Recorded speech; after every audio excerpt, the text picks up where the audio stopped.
So Kylie Ohlmiller joins us now. Kylie, it's winding down this first year in Athletes Unlimited Lacrosse. How would you describe the experience so far?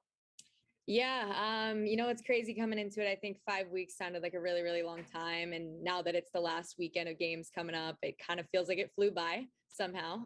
But it's been a really incredible experience so far with all the opportunities they've given us to, showcase the causes that we're all playing for, all of the off-field activities that they set us up with, and a lot of the on-field moments that have been so special. So it's been a really great 4 weeks so far.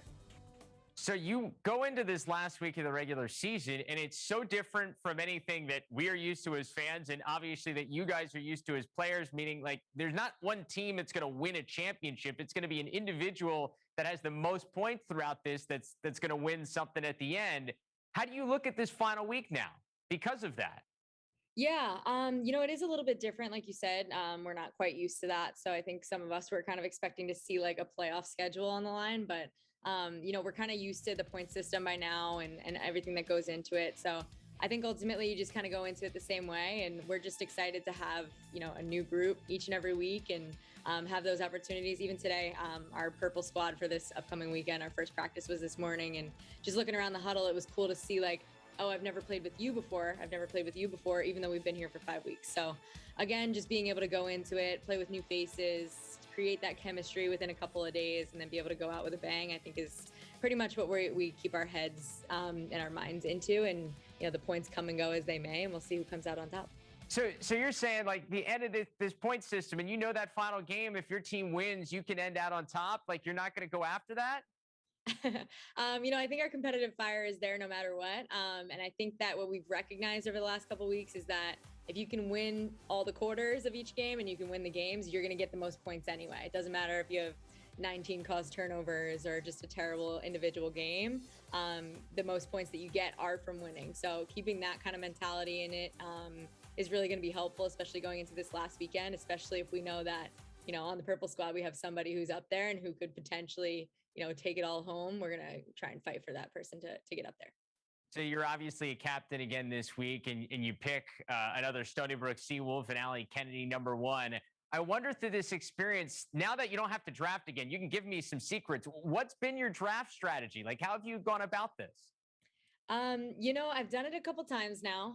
So I will say that this past week I was a little bit more relaxed in it, just having known what the process is like and having known that there's a lot of uncontrollables. So you just kind of got to go into it with an open mind. And something that a lot of people keep saying that I'm sure sounds like a broken record, but it's really is true, is you want to go with people that you trust, people that, you mesh well with on the field, but also off the field, because there's a lot of huddle time. There's a lot of, talking about strategy time, but there's just a lot of like connecting kind of time. Yeah. So if you know that you get along well off the field, you're most likely going to put together a great product on the field, because everybody's so talented here. So no matter who you end up with, you're going to end up with an awesome squad. And when I was going into the drafts, I was just going with people that are going to bring a ton of fun, bring a ton of energy, and aren't going to give up on the little plays and are going to celebrate the little plays for each other. So that's where my draft strategy has been coming. That's fair. Have you played fantasy football before, or any type of fantasy game, and how close is it to being like a fantasy football draft? I haven't personally played, but a lot of my friends do play, and it's very, very similar. Okay. Very, very similar. There's pressure. Like you're ready for that pick, and you're like, hey, is this the right one? And I don't know. And you second guess yourself. Oh, absolutely. Second guess yourself. You have, especially with us too, with the more people that you draft, the more people come into the Zoom room, and then you have opinions coming in your ear from that end. You have your own opinions in your head and who you want to draft. So balancing all those different things and then kind of just going with your gut with the draft is pretty much how I've been doing it. One of the coolest things throughout these last 5 weeks has been obviously putting this game on display on major stages. And we've seen some incredible highlights. You've had a couple, but I wonder what's been your favorite goal that you've seen scored so far? Ooh, that's a good one. I mean, I think, like, to your point, right, being on CBS and Fox Sports, and even just like along all of these streaming services, and seeing, every time that the games end, you see it all over social media. And Yeah. that's something that like we've really never seen before for our side of the game. So it's been incredible. And when I think about, some of the incredible plays that I've seen, I think every single goal that Kayla Trainer has scored has been a highlight reel.